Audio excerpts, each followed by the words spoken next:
do you remember why I chose doing the Robe? I forget why I chose. We were talking about movies from 1953, 54, and then Demetrius and the Gladiators came out, yes. And then you went, on the Robe. Oh, I love that movie. And then I said, all yours. You might as well. Okay, that's true. You did say all yours, as in, forget it. I'm not doing that. So, yes, I love the Robe. And it's kind of hard to say why. Except that it's not hard at all. However, it's probably not why you like or dislike it. I'm guessing. So, let's talk. The Robe. This is not going to be short. In that case, I'm going to go off and get some tea. Yeah, the peanut gallery wants to get some tea. I've got a lot of notes. But they're all superfluous if you don't like Roman epics, effectively. So I watched it because it's a Roman epic, and Richard Burton and Jean Simmons and Victor Mature. Well, basically you're done. And J. Robinson needs to be mentioned always as Caligula. We will talk about Caligula.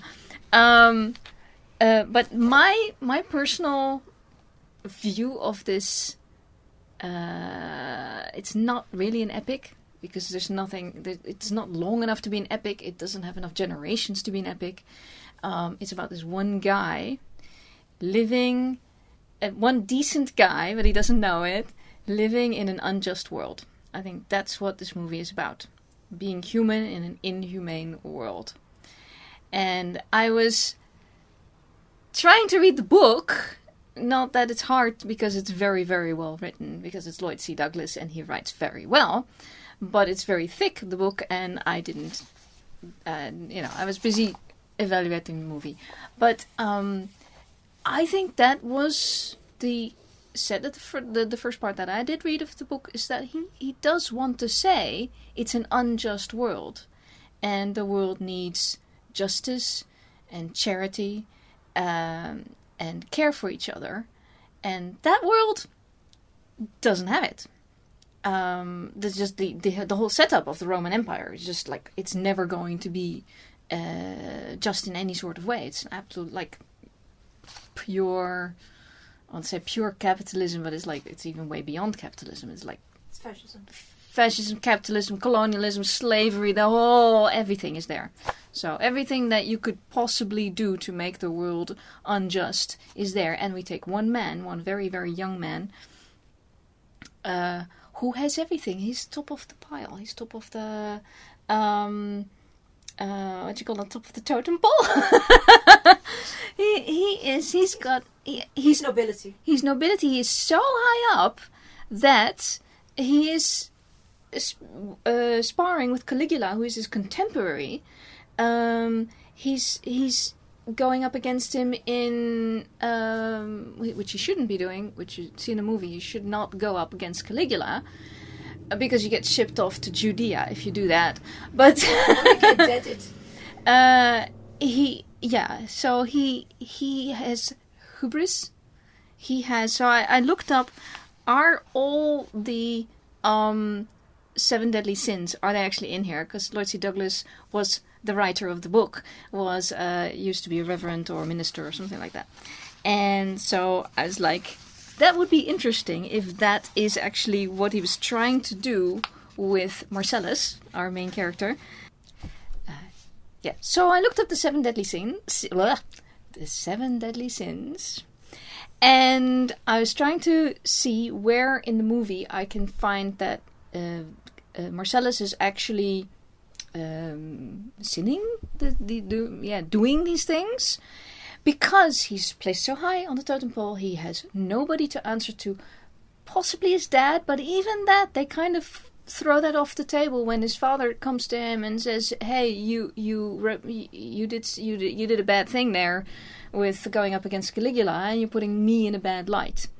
And all Marcellus says is, "I'm sorry, I'm such a disappointment to you." So he's, even in his on the top of the totem pole beingness, he's not actually enjoying himself, which is bizarre, because he is. So we're talking gluttony, that's one of them. So there's reference to banquets and women. Well, the banquets are in the book, the women are not, which is very interesting, I thought. It's not interesting for the movie. But the fact that they needed to put that... Well, in 1953 they wanted to put that in a movie, whereas the writer in 1942 did not want to put that in the book. And so lust and, can I say fornication? I don't know if that needs to be bleeped. So I translated that into promiscuity. Well, they immediately... set him out as like this woman comes up to him in the marketplace and says about last night, and he's like, yeah, I don't care, and then she's like, well, I don't care either, and then all the other women. So yeah, and he's already distracted because he sees Diana, and so yeah, beautiful epic love story. Avarice and Greed. So I'm thinking material gain. He is accused of gambling. He does the gambling when he gets to like the crucifixion thing, and there he's gambling with the centurions. So clearly, wrath. I don't know. I translate that to anger. So he goes up against Caligula, and at this point, I'm just assuming you've seen the movie or whatever. But he goes up against the Caligula to get Demetrius, which is the Greek slave that he had met in the marketplace just before then. And I think upon second or third or possibly 30th viewing, I have come to the conclusion that he goes up against Caligula because he's just heard from Diana that she's promised to Caligula, and he's peed off. And he doesn't know what to do with himself because he can't go up against Caligula. He knows that, but he does it anyway. Because first for the twins, that he actually came there, the female twins, he was going there to get the to buy them. He loses them because he doesn't dare to go up against Caligula, and then he changes his mind, looks at Diana. There's a lot of looking at Diana. I think that's done very well, considering the stiltedness of the... We'll talk about the stiltedness. I can do that now, but... Sloth. So Sloth is, as far as I can tell, laziness. Well, he has banquets, he has slaves. He goes to... When he's sent off to Jerusalem, in the book he gets sent off to Gaza first. So that's a whole different thing. But he gets sent off to Jerusalem in this thing. He doesn't seem to take his job seriously. In the book he does. But his laziness is certainly when he was still a tribune in Rome. And the whole tribune thing in Rome. So they keep saying, oh, tribune, you're so highly placed tribune. By that time, I looked it up. By that time, the title military tribune for young men was given out like candy to all the senators' sons.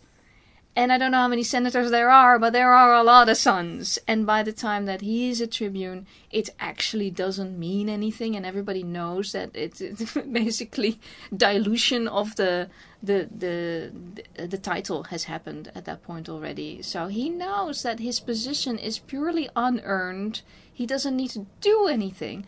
The intro of the movie is also like a voiceover of... let's say Marcellus, but certainly Richard Burton, talking very briefly about how there's more slaves in Rome than there are citizens.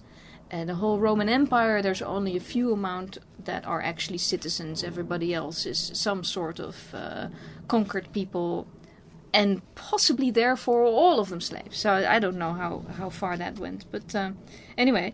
Still more sins, more deadly sins. Vainglory, I had to look that one up because I didn't know that word. Vanity is what I come up to. So he is actually, Marcellus is paranoid. He keeps saying, this other tribune was never my friend, and he's, don't need to make friends because Caligula was almost my enemy. He literally says all that.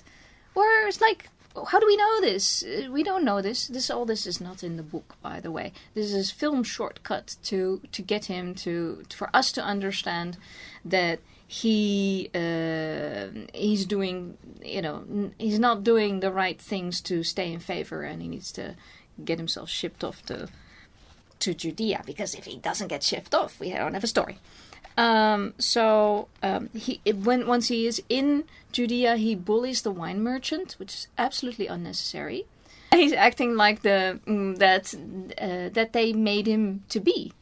The question is, nature or nurture? Is he really that kind of a guy, or is that what everybody lets him do and told him that he should do? Got only 2 more deadly sins: pride, hubris. I know that 7 deadly sins seems endless. So the pride is going up against Caligula. That was also his downfall. But he seems to kind of like, meh, okay, I'll go to, and they know that sending him to Judea could mean death. The book makes that very clear. And the dad in this thing makes it also very clear. If it's all like blip-verty, but they do say it. But I dispute that, because there is no reason why you should die of diseases and faster in Jerusalem than in Rome. The diseases were not like they happened outside of the Roman border. That's ridiculous. So I don't see that. Maybe they're implying the standard of living is nowhere near as high. Yeah. So what? People, you don't immediately start dying if you don't are completely at leisure, have bread and circuses for free, and you're a Roman tribune. So maybe that's sort of like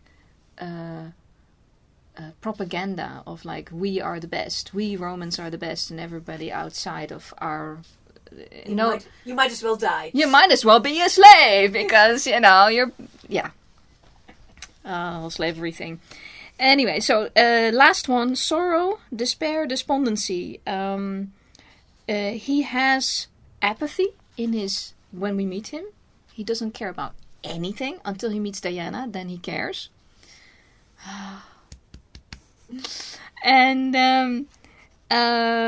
later he has a nervous breakdown over the crucifixion, and that I think is a very interesting thing to put in a movie in 1952-3,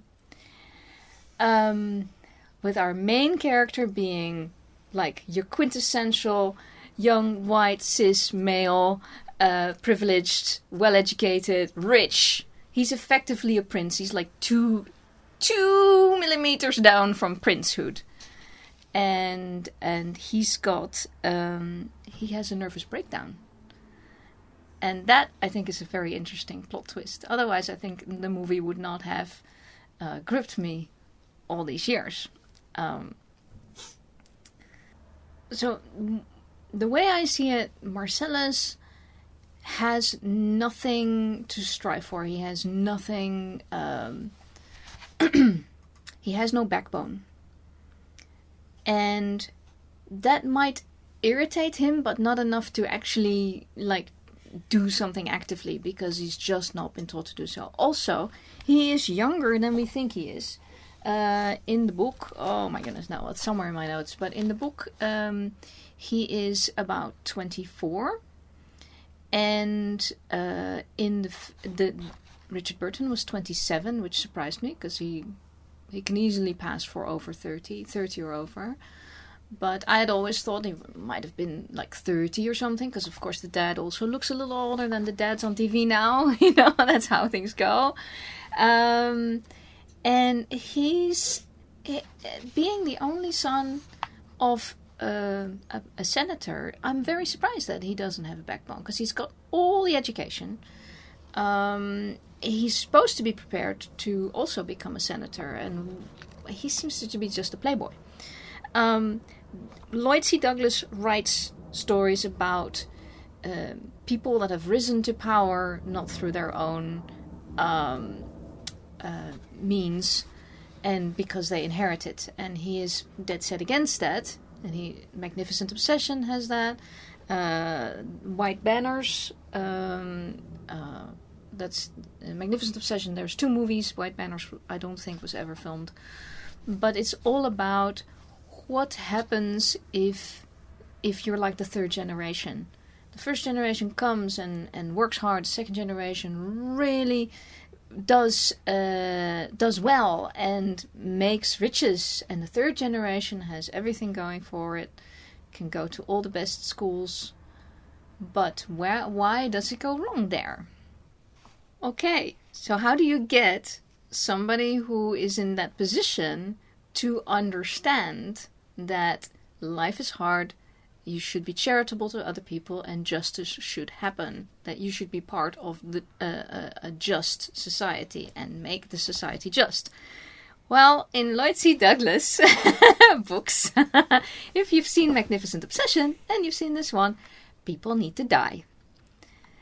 Is he saying before white, male, cis, rich people will understand that you need to be fair and like I said, charitable and just in the world, especially if you are the higher, the more rich of you have more means than anybody else and more opportunities than anybody else.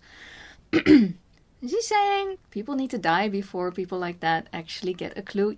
Well, so far, yes, he is saying that. In Magnificent Obsession, the doctor had to die.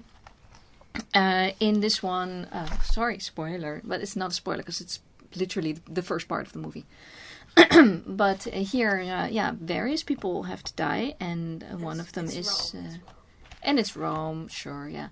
You've got the fact that there are slaves in his entourage, that Demetrius is his slave, doesn't seem to bother him. Well, no, because he was raised in that. But in the film, he buys Demetrius, and he says to Demetrius, right, take the shackles off, and there's my house, I'll see you tonight. In the book, the bit that I fortunately did read, this happens, his dad does it. And this happens 7 years earlier when Dad wants to give him a present. Here's a lovely Corinthian for you, well educated, 2 years older than you, and there you go. Apparently 17 is a rite of passage or something like that. Give the guy an iPad. Really? Give him a car. A clunker. No, yeah, it'll be a nice car if they're that rich, but... Give him a Tesla if he needs Yeah, give him a Tesla, because they're that rich. They are that rich. No, he gives him Demetrius. And the book is presenting this to us.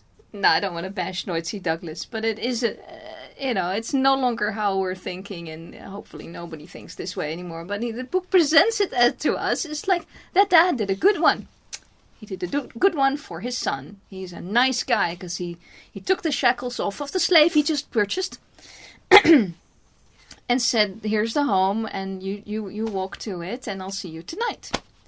And Demetrius is an honorable man, literally, and not even in the Shakespearean sense. He is an honorable man because Demetrius comes from just as nice a family. And it doesn't look like it in the movie, it's not clear, but you do know he's at least Greek, he's got a good education, and he's nowhere near as young as Marcellus and Diana. In the book, he's only 2 years older. And in the book, he's been there for 7 years. He's been Marcellus's personal attendant for 7 years. And he's actually, if he doesn't think about that he's a slave and that's not okay, and he's not with his family, etc., then he's kind of happy. Yeah. So that's where the book loses me a bit, because he's still a slave. In the film, he is actively miffed about being a slave. He will do he's still an honorable person. he also has nowhere to go. That's the thing, you know. He can run, but everybody has seen his face because he was bought and sold almost by Caligula, and everybody has seen it happen. Everybody in Rome. So he'd have to flee Rome and way beyond in order to get away from them. And I don't even know if that's possible because I don't know enough about that history. But I would say no. They didn't think it was possible, so they never did it because there's no where do you go? Clearly, he couldn't go back to Corinth because clearly his family was taken away. I believe the women were killed and the men were sold in slavery. It's like, what? You know, it's not small, and they don't put that in this movie. What they had this huge problem with this movie. I think this is just me projecting, but it's like they had this huge problem. How do you put this big thick novel with all sorts of backstory into a film that is 2 hours and I think 11 minutes or so, and you still have to do the whole crucifixion, the whole nervous breakdown, the whole redemption arc, the whole, and then you have to have action scenes, and it's like, yes, there's action scenes, so I can recommend it for the action scenes. The two relatively useful YouTube reviews of this movie I saw mentioned how good the action scene was, the sword fight with the centurion. The sword fight with the centurion happens early enough in the book that I actually did read it, because that was the establishing. Marcellus comes to Jerusalem to establish himself as the legate, which is like the top dude, the top dog of that part. His part was Gaza. And the whole thing had been taken over by the centurion, who did not wish to let that go. So that's when they did that fight. Now, if you watch the fight between him and the centurion, which in the movie happens in the village of Cana, much later, what Marcellus does is he just goes on the defense. He takes a couple of stabs at the centurion, and you're like, oh, okay, well, I thought he could fight better than that. And then he goes completely, he just does defensive moves all the time. And in the book it describes, because what I already was thinking is he is trying to get the centurion to exert himself, to tire him out, to underestimate him maybe, but certainly the exerting himself was described in the book. And then once the centurion is tired, he just does whack whack whoom, and he does that throwing of the what's a normal Roman sword, Gladius. The Gladius, yeah. He throws the Gladius into a door, and that's the centurion's Gladius, and then his own. In this one, they just do one because, hey, it's really cool. I mean, it was so filmic that I can understand. They said, we have to make this into a movie because we have to do that action scene. Now, I think they would... It was very good, but I think they would top it now. They're so much better at on-screen fighting now. Still, they had Richard Burton, who... you have to have papers to do on stage fighting. You have to have a piece of paper, and Brits, he got his training. So, I think that's probably one of the reasons he got the role, is the fighting. That he could actually fight with a Roman type sword. Yeah, absolutely. You need it. You don't need much else, because for the rest of it, and then we come to the acting. For the rest of it, it's actually like, how good an actor is Richard Burton in this thing? It's like, well, not so good, but why? Because we know he's a good actor. And I was like, I don't mind. I'm just happy. I love the clothing, and it's like everything is great. It's so good to watch. It's a bit stilted, and then I'm thinking, but you've got that action scene with the centurion. You've got the when he goes around the market, pretty much the first scene of the movie, the camera goes around the market and everything is choreographed, and I'm not quite sure it's one shot, but it's very close to that, and that's like super modern. Whereas a lot of the talk scenes are just like camera over here, camera over there. We're just gonna, wide shot, close up, wide shot, close up. Very boring and very stilted. I mean, I'm not bored because I'm into the story and the visuals. It's gorgeous. But it's like, I think the director did... I don't think it was good direction. Yeah. I think because you didn't say, but this is the first movie that is done in the CinemaScope. Oh, CinemaScope. Oh, sorry, I didn't mention that. Yes. The CinemaScope. CinemaScope and Technicolor. The problem with a movie that does the first new technique is that the director becomes very cagey of what can it do, because the turnover to what you did and what you see is too long, and he is going to be making all the mistakes. And one of the things they were worried about, because this format was so much actual real estate on the screen that people were watching was so much bigger, that now all the heads become so much smaller, and that means that you get farther away and you get stilted. So this is a problem that this movie definitely has, and I remember that it's everybody's too far away because the director is too worried that people would be coming too close.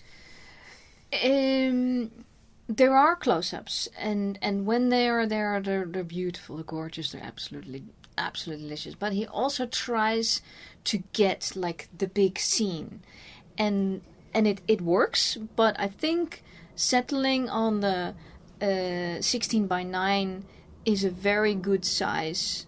It's like all televisions these days are 16:9. A lot of the movies are filmed like that. Some of them are filmed wider than that, so then you get the bars on the top. But the CinemaScope business actually went around, right? It had a little bit of a curve. Yeah, if you watch the movie now, the center of the screen, which is pretty square, is good.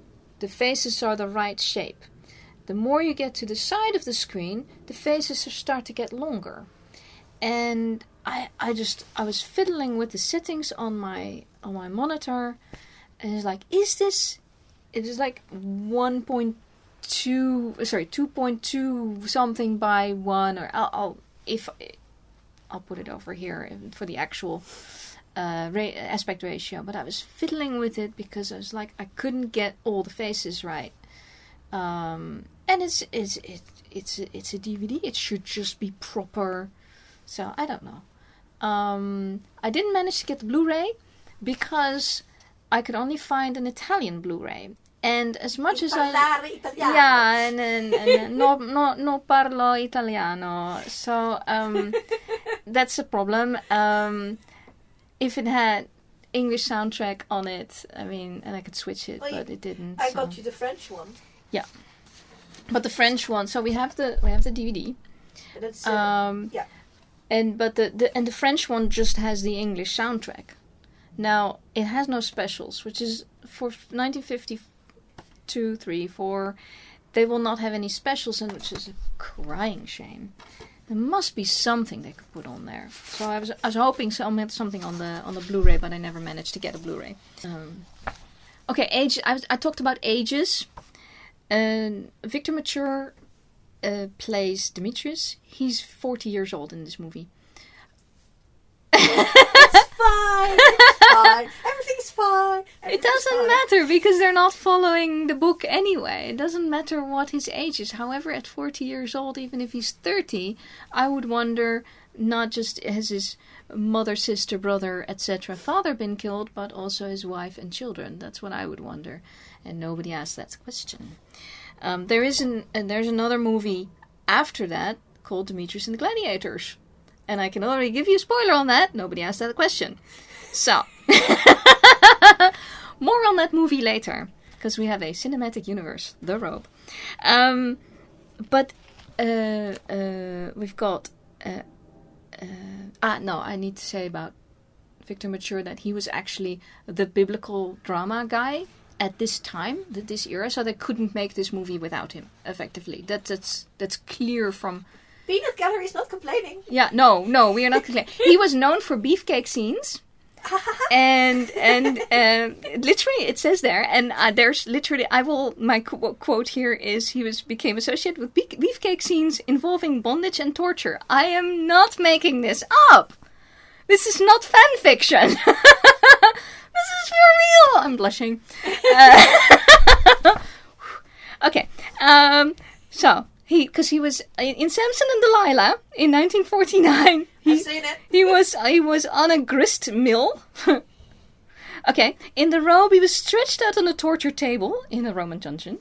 In Zarak, he was being flogged. This is after the Robe. This is 1956. And in Timbuktu in 1958, he was, okay, I don't know what it means, staked out, spread eagle style under a dangling tarantula. I have not seen this movie, but report to me back when you have seen it. Thank you. Because I don't think I'm going to watch that one. However, much beefcake and much enjoyment was had, sure, by everybody. So I love now. I'll talk about Demetrius now. I love the casting. I saw interviews with people like Jay Robinson about Victor Mature, and they're all like, no, he wanted to go out golfing. That's all he wanted to do, and he's not an actor. He was not. He's just like, okay, let's make the movie, let's go golfing. And I don't mind his motivation, because he gave us all of this. I thought he was a very good Demetrius, because he's single-mindedly himself, which in the book he doesn't seem to be. He seems to blend into the slave role quite well. In the film, he doesn't need to blend into the slave role, because he's clearly just been captured, and then he's dealing, we don't get to hear about it, but he's dealing with the grief of the loss of his family, however extended it is, being taken from his homeland, and so Marcellus wants to be buddies. In the book, he is actually good friends with Demetrius, and he gives Demetrius a choice. I'm being sent off to Judea, to Gaza. It's called Minoa in the book, and he says, it's up to you if you wish to go, and if you're there tomorrow, you show up, we go together. If not, no hard feelings. You stay with the family, the Gallio family. So the position of Demetrius is actually quite difficult, because I think the script writer... Do we know the script writer? Good question. Who wrote the script? Yeah, Philip Dunn. Okay, I'd say Philip Dunn did a good job, because this is an almost impossible book to make into a script. There's so much backstory, and he had to... He put all of the backstory that you need, put it in the first scenes, the marketplace, and then at home, and that's it. And off we are to Judea. He needs to introduce all the characters. He needs to make us believe the various conflicts, and everything is like literally one line here, a word there, and boom, boom, boom. And I was watching and I was going, this is like a Harry Potter movie. And because I was saying that to Peanut Gallery earlier, it's like it's a Harry Potter movie. And because in the Harry Potter movies, you get effectively the action. Okay, we stand still for a second. This is not the last two movies, but most of the other movies. We stand still for a second. Harry says something. He's like, oh, goodness. Now what? Then Ron says something that is not going to work. And then Hermione says something really, really cool out of left field. And then Harry says something, right, we're doing this now, and off they go again. Run. Because you can't do long dialogues when you have so much action and so much story to tell. So anybody who says this movie is boring is incorrect. You can say it's not filmed how I would like it. Please make a new one. I would love that. Can we have Chris Pine as... Oh, he's a little on the old side now, but I think Chris Pine would be great as Marcellus. He could also be Demetrius. I'm good with that. We need to find a very, very... some extremely awesome cast for that. Oh, no, I'm already starting to cast it. No, back to Demetrius. So he is saying he's new to this Gallio family. Marcellus is of the Gallio family. And at the same time, he needs to be, in this movie, he needs to be told he's just coming with Marcellus to Judea because he has no choice. And then by the time we get to the crucifixion and the storm starts to blow up, and Demetrius has had enough reason to say, okay, I can no longer be with these people. That's where it falls down, because if he has 7 years of growing up, if he was a 19-year-old and now he's a 26-year-old, and he grew up side by side. Well, he did his young adulthood side by side with Marcellus. I can understand that he takes that long to say, I'm out of here. You do you. I cannot. But he takes... So the movie is kind of telling me that he's taking being loyal to the family so seriously because that's his honor system. Okay, that's a way to go.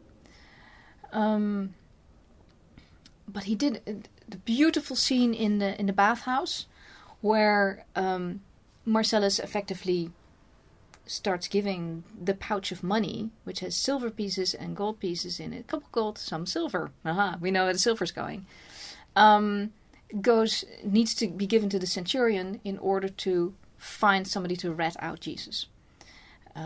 He's not named. They call him like the fanatic.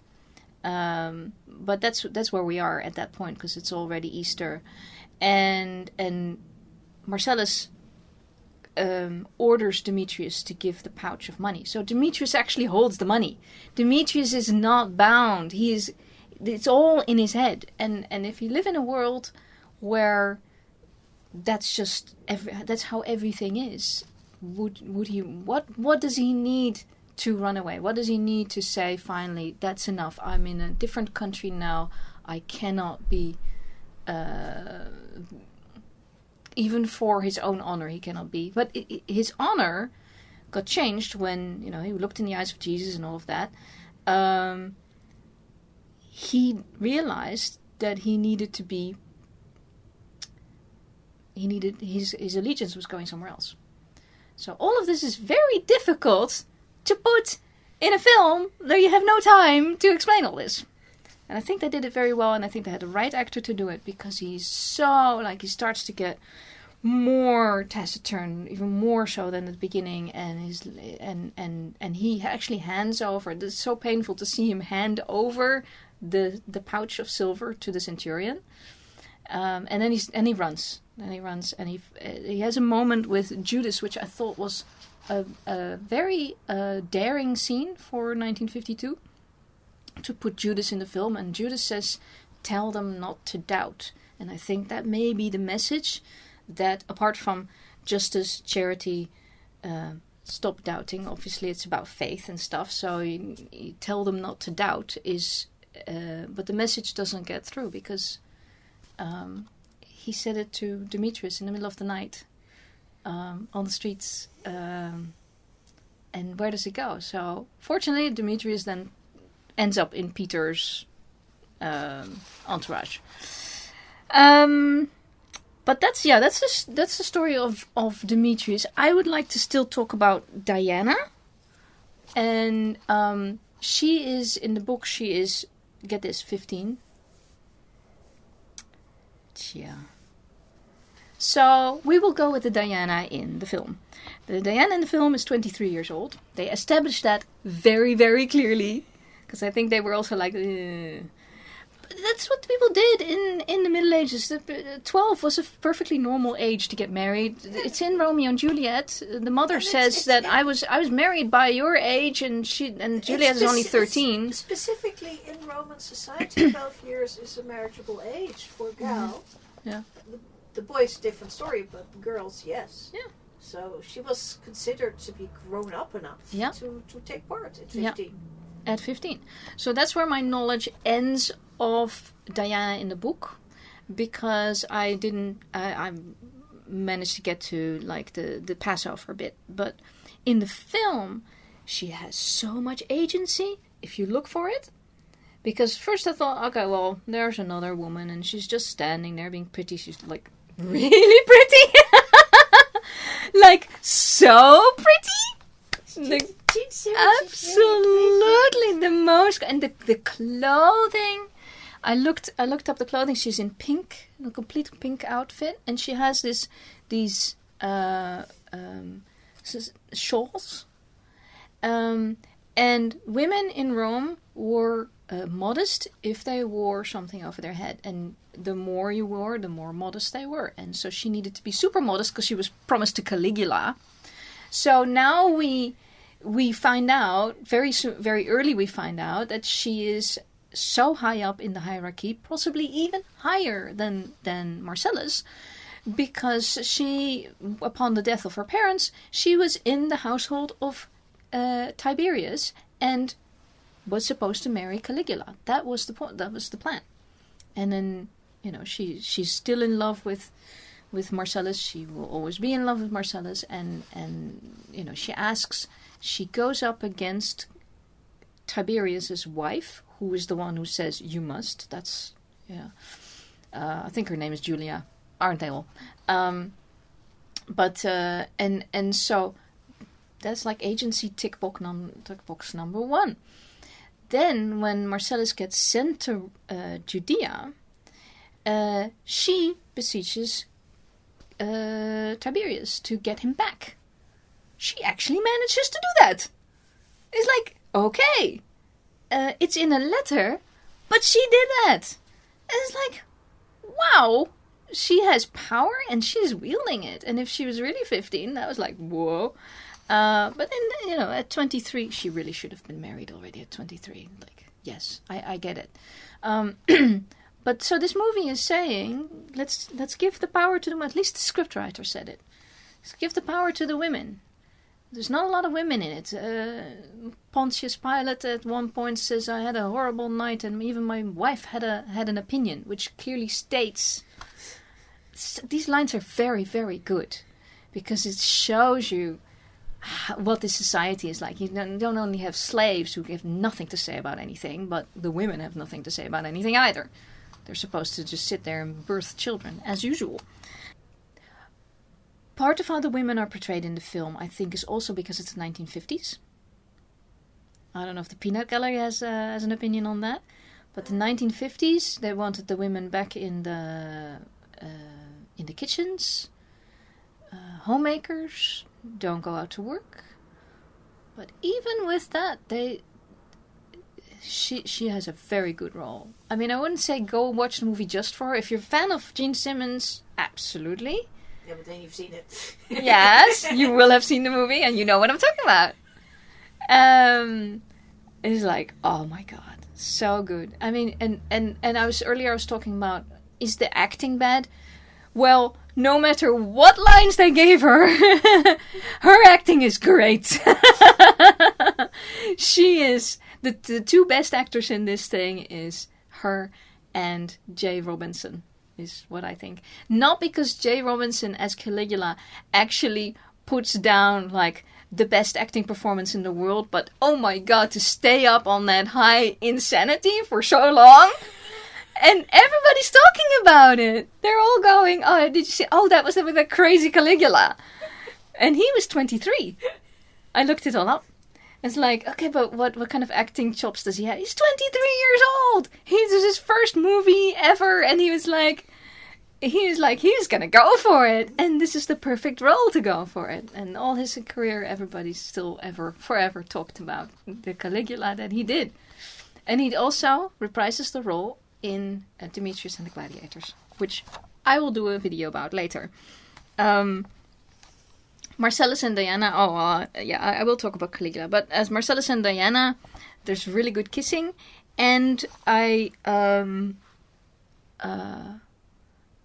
was wondering about the ending. she says, I don't believe what you believe. Because by that time, Marcellus is an evangelical missionary, effectively, to put it in modern terms. And that's what he does. And that's his life. And when he gets back to Rome, they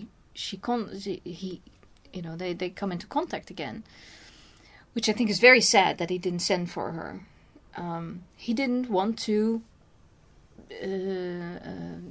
have this life for her, because everybody thinks that if you don't live in Rome, suddenly your life is over. Well, clearly not. Everybody else is living somewhere else quite well. So I think that's a big shame. That's again his upbringing, probably, that made that happen.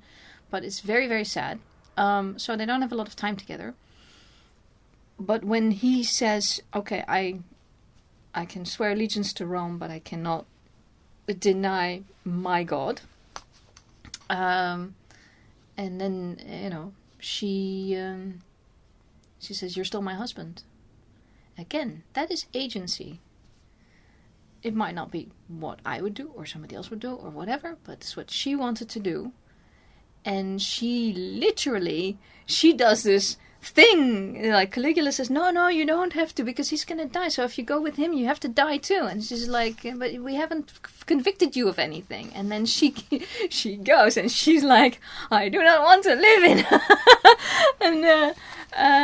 in a world ruled by you. And she just goes, and wow, the power, like, you know how Barbara Streisand is like a really powerful actress, and you wouldn't expect it from Jean Simmons, but it's that same kind of power. It's like, yes! Okay, so... But they die. Yeah, but they do die. So yeah, spoiler! Spoiler, they all die. Yeah. Demetrius does not die. Demetrius is saved. That's the whole thing, is that I think the human sacrifice bit is very heavy in this film, because Marcellus himself has to sacrifice himself to get Demetrius out. Could that have been done another way? I would hope so. You wouldn't get the scene between Marcellus and Caligula and him doing this fantastic, oath of allegiance again of Roman Tribune. But I loved the oath of allegiance that Marcellus does when Peter says, "Would you like to join us?" And he says, "As a Roman, and I swear, and upon my sword, and from this day forward." And it's like, oh my God. Schmaltzy. Schmaltzy, yes. And like, no, but so good. And I wanted to say about the Diana Marcellus relationship is Marcellus' best boyfriend ever. No, he is. He got her killed. He got her killed. Well, she said no. He said no. He said don't do it. But he's like everything that she decides on, and he is behind it. He asks, he says what he needs to do, and then she says, well, this is what I need to do. And he's like, okay, yes. It's like, what more do you want from a boyfriend? I want him not to be dead. Ideally, not to get you killed. But she got herself killed. They both got themselves killed. He shouldn't get himself killed, because that's the... But it was an unjust world. Yeah. Yeah. And they were leaning towards humanity. Yeah. I could go on about all the beautiful costumes. It's so beautifully done. I think it's better done, and later for the Demetrius and the Gladiators, which is filmed a little later, that is significantly not as well done. People really took their the history. They looked at colors. I looked up all the colors and stuff. What would the very high place people be wearing? Well, dark yellow and purple. Now that's what they're wearing. Pink. The Gallio house seems to be like this blue and teal blue, and you can see colors are not matched. People personally are matched, but the colors in the scene is like people are wearing specific colors because that's the colors they will be wearing. And I love that. So, and there's about the robe itself. Obviously, that's a sort of like a dark red homespun. But colors were the big thing in Rome. They did it very well. I think they did a huge amount of research.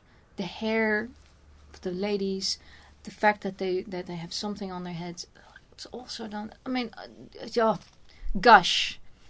So, yeah. For me, many reasons to watch this movie again and again and again, but I just love this movie. So, maybe you don't love this movie, and that's fine. And then you've basically, I mean, I didn't tell you everything. There's loads more to say. Is it a movie? Is the movie a movie? Oh, it's so good. It's a good romp. It just goes, beginning, middle, end.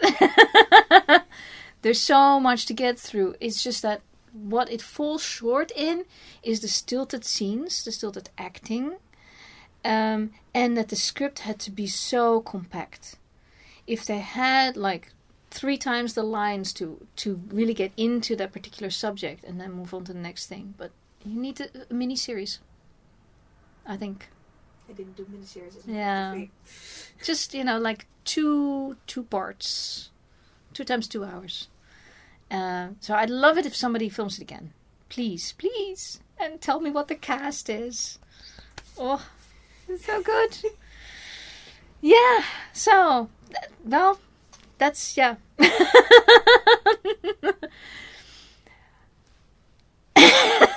That's your very hot opinion. Yeah, pretty people. Lots of pretty people. Pretty images. Every image is pretty. So go watch it, have fun, enjoy, and don't worry about the religious aspects. It's all good. It gets a little preachy at the end, but Marcellus was an evangelical person by that point, so that's fair. And I think that's my opinion, and I'm sticking to it.